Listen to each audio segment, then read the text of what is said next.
This lesson shows some ways to draw a simple polygon. The dimensions of the polygons are shown in this diagram.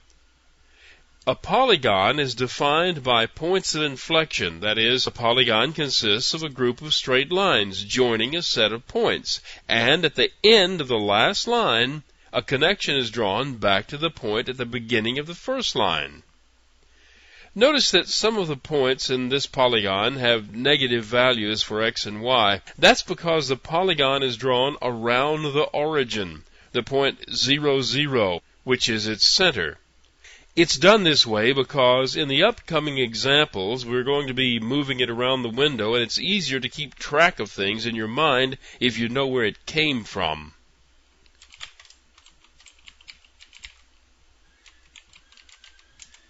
This program displays the polygon in the place where it's defined. Now here we have two arrays named x and y that contain the points that define the polygon. Notice that these two arrays end with the same point with which they start. That way the program can just join all the points and close the polygon back to the beginning. That is, it connects the 8 points by drawing 7 line segments. Now this is the loop that draws the line segments of the polygon. This loop calls the draw line method once for each line segment. It draws a line from the first point to the second, then from the second to the third, and continues until it draws the last segment, which closes the polygon.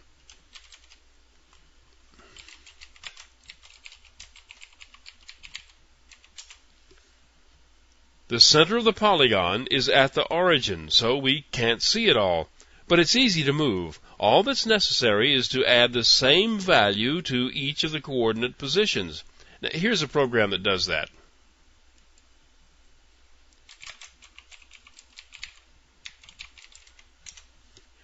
The paint method in this program is just like the previous one.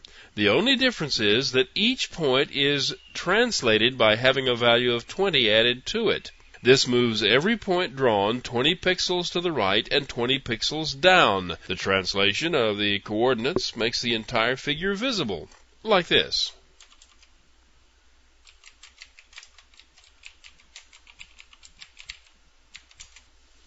But there is a simpler way to draw a polygon. Instead of looping, you can do the whole thing with a simple single method call, like this.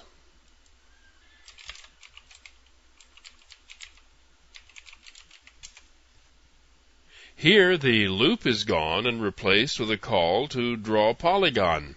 Notice that there is one less point defined in the array.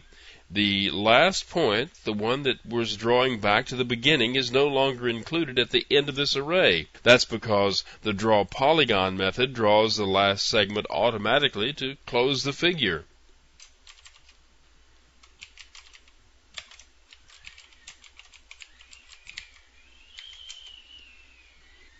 But we've lost the translation of each point that moved the polygon into the screen. Here's a version that gives us that back.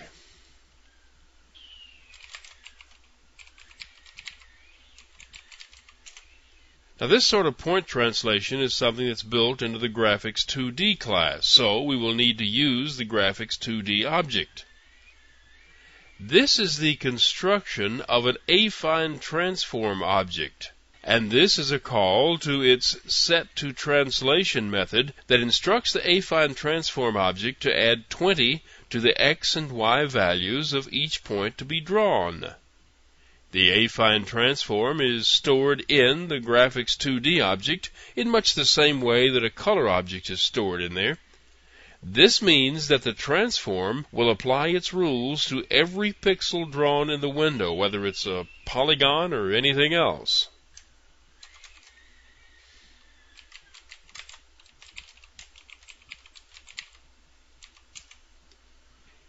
Here you can see that the affine transform has moved the drawing from its original location to the new location.